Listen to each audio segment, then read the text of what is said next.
Merci Éléonore pour cette présentation. Chers amis, je me joins naturellement à Éléonore et à l'ensemble du bureau départemental pour vous présenter nos meilleurs vœux et vous souhaiter une très bonne année. Et nous souhaiter une très bonne année en vue de cette échéance capitale pour la France et pour l'Europe que nous voulons, que seront, comme l'a rappelé Éléonore, les élections européennes, tour unique de scrutin le 26 mai 2019. Il faudra vraiment vous dépasser parce qu'il n'y aura pas de deuxième tour, il n'y aura pas de deuxième chance, à la fois pour la France que nous voulons et l'Europe que nous voulons, qui est effectivement, qui n'est pas l'Union européenne actuelle, qui est une Europe des nations, qui est une Europe des libertés, avec cette liste conduite par Jordan Bardella et naturellement soutenue, poussée par notre présidente Marine Le Pen. Il est très important que nous nous mobilisions pour cette échéance parce que c'est vraiment le premier combat depuis l'élection présidentielle de 2017. Donc ce sera un peu la clarification de ce que les Français penseront de cette année et demie de quinquennat Macron-Philippe. Et naturellement, les Français auront des choses à dire. Et le mouvement populaire des Gilets jaunes, l'a rappelé Éléonore, c'est déjà un marqueur de ce qu'est l'opinion publique dans ce pays. Il y a un petit peu de casse, mais ça n'est pas le fait des Gilets jaunes, et les médias ne retiennent que ça, les médias grossissent cela naturellement.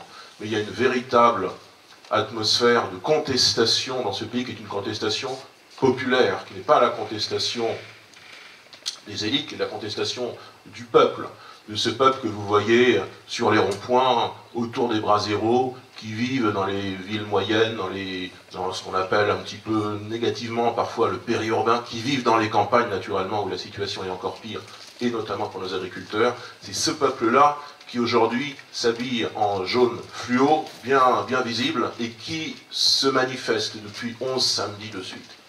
Et pour faire entendre la voix de ce peuple, nous aurons donc une liste sur le départ le 26 mai, dont nous avons appris en début de mois qu'elle était conduite donc par Jordan Bardella, dont nous avons vu le 13 janvier dernier, lors d'un très grand meeting à la Mutualité à Paris, 1800 personnes présentes, donc Jordan conduirait cette liste. Et nous avons vu et nous avons pu faire savoir que nous aurons aussi des soutiens, des alliés de poids dans cette liste et dans ce combat.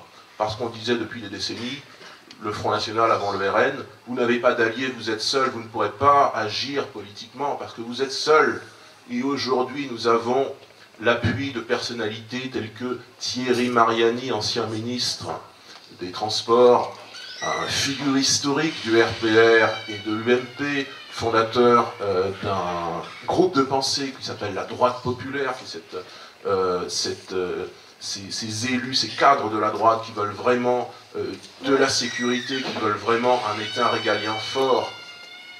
Eh bien, M. Mariani nous a rejoints, ainsi que M. Garot, ancien député de la Gironde, département notre invité. Et ce sont des marqueurs forts, quand même, du fait que le Front National devient véritablement le Rassemblement National, qu'il rassemble beaucoup plus au-delà que son étiage classique on a fait 21% au premier tour de l'élection présidentielle. C'est pas mal du tout, mais ça nous montre que demain, on a aussi du potentiel et qu'on on rassemblera sans doute beaucoup plus largement encore.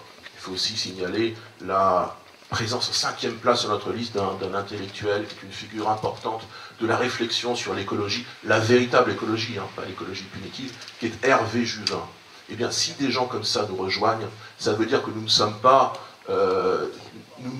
nous ne sommes plus ce que nous étions par le passé, un morceau de la vie politique, un peu ostracisé, un petit peu mis au rebut comme ça. Nous devenons beaucoup plus attractifs que nous étions, et ça, naturellement, on le doit en grande partie, je pense, à Marine Le Pen, à ce travail de réflexion, de refondation qu'elle a accompli l'année dernière, parce que Marine a des qualités que n'ont pas beaucoup d'hommes politiques, notamment l'introspection, la capacité de dire « bah oui, parfois on aurait pu mieux faire, il faut rester humble ».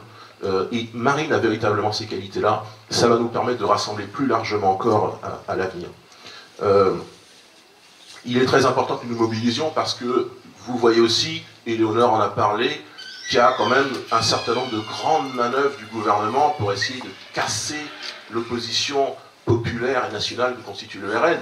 Et vous avez vu peut-être cette liste gilets jaunes bizarroïde, faite de bric et de broc, avec une figure, une dame qui est sans doute sympathique, qui est une meneuse des gilets jaunes. On ne peut pas a priori contester sa sincérité, mais quand même on peut se demander si elle ne se laisse pas prendre dans un truc qui n'est pas très sincère, où on voit que dans la liste des gilets jaunes, qui s'intitule, qui s'autoproclame Ralliement de l'initiative citoyenne, RIC, qui récupère en quelque sorte le mot d'ordre des gilets jaunes sincères, le référendum d'initiative citoyenne ou populaire, on voit que sur cette liste, il y a quand même des gens d'En Marche, des gens de l'UDI, on soupçonne qu'il y ait le financement de Bernard Tapie, qui n'est pas la figure de la classe politique la plus honnête qui soit, hein, je n'ai pas besoin de vous le dire, je crois. On peut se dire que cette dame se fait naïvement, je ne pense pas, ou insincèrement prendre dans des filets qui sont très étranges, très obscurs, très opaques, et qui ne correspondent pas, par ailleurs, à ce que souhaite la majorité des gilets jaunes, qui sont des gens apolitiques, qui sont des gens ordinaires, qui se méfient de la politique des syndicats et des partis.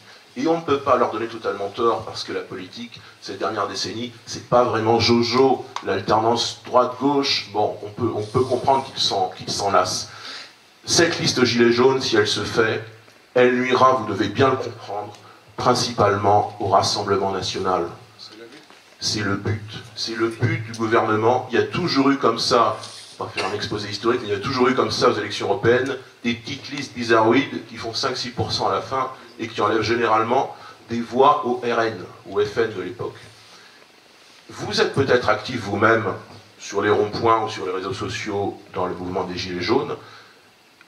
Nous sommes assez politisés, on comprend ce qui se passe. On ne peut pas en vouloir aux gens de ne pas toujours être aussi conscients de ce qui se passe dans la vie politique. Eh bien, si vous avez l'occasion de discuter avec des gens qui peuvent se laisser séduire par cette liste, vous devez, je pense, leur dire faites attention, méfiez-vous des financements, méfiez-vous de qui est sur la liste, méfiez-vous de ce qu'en pense le gouvernement, parce que quand quelqu'un comme Benjamin Griveaux, porte-parole du gouvernement, dit de cette liste « Ah, c'est un processus intéressant démocratiquement, c'est une bonne idée cette liste », ça sent quand même pas très bon. Donc il faudrait, je pense, on vous le conseille, d'éclairer un peu les gens qui, parfois, et c'est pas de leur faute, n'ont pas le temps de s'intéresser à la politique parce qu'ils ont le boulot, parce qu'ils ont les enfants, parce qu'ils ont une vie, tout simplement. On peut pas...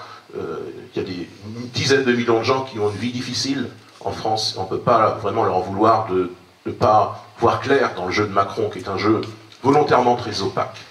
Et le Rassemblement national, et Marine Le Pen, et Jordan Bardella vont rétablir un petit peu de clarté, un petit peu de lumière dans ce jeu politique qui est avec beaucoup de brouillard. Et donc, chers amis, pour conclure, il faut nous mobiliser pour les élections européennes. Voter, enfin, militer c'est bien, tracter c'est très bien, coller c'est très bien. Voter c'est essentiel. Il y a aussi quelque chose auquel on pense moins qui est important, qui est d'être volontaire, si ça vous intéresse, pour être assesseur ou président de bureau de vote. Alors président c'est un peu compliqué, en général c'est réservé aux élus locaux, mais assesseur c'est votre droit, et peut-être que même c'est votre devoir. Enfin, on ne va pas vous l'imposer, mais si vous pouvez être assesseur, c'est-à-dire surveiller des bureaux de vote, c'est très important pour nous, et c'est très important pour la cause que nous défendons. Parce que lorsque nous surveillons des bureaux de vote, on le fait pour deux choses objectivement. Pour vérifier qu'il n'y a pas de triche. La triche, il ne faut pas la surestimer, mais il ne faut pas la sous-estimer non plus. C'est assez rare les cas de triche, mais ça existe. Ça existe dans certaines zones où il y a des barons, en gros, des barons de la politique qui se disent, qui sont parfois, qui vacillent sur leur siège, parce qu'ils font la politique depuis des décennies, ils se disent, oh là, il faut tricher, sinon je vais perdre mon siège. C'est important, et je pense notamment au bastion communiste, même si on n'en a pas tellement ici. C'est important de surveiller pour éviter la triche. Et puis un deuxième motif pour être assesseur, aussi, c'est finalement assurer une présence psychologique, montrer à nos adversaires qu'on existe, hein, qu'on n'existe pas caché dans l'ombre, sous pseudonyme ou uniquement à coller des affiches à nuit. Hein. On existe, on est là, on est dans la vie publique, on est dans l'agora, autant que les gilets jaunes, parce que nous sommes aussi des gilets jaunes, hein. On a beaucoup d'entre nous ont porté le gilet jaune, je vois qu'on a tous le gilet jaune sur le tableau de bord de la voiture. Eh bien, on veut montrer à l'avenir qu'on est de plus en plus présent. Ça passe aussi par une présence en tant qu'assesseur dans les bureaux de vote.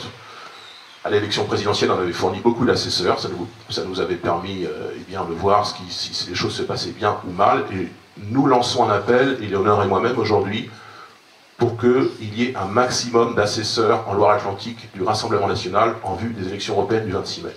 Donc vous allez probablement recevoir un mail et répondre au mail, et on fera en sorte que vous puissiez être assesseur près de chez vous ou dans votre bureau de vote. Je ne sais pas si c'est possible dans le bureau de vote, mais dans votre commune en tout cas, dans votre quartier. Voilà, chers amis, pour ces quelques mots en vue des élections européennes.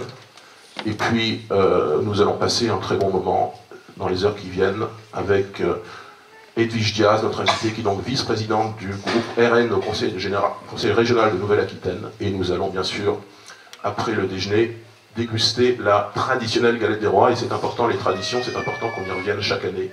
Et ensuite, au travail et mobilisation générale donc pour les élections européennes le 26 mai prochain. Merci.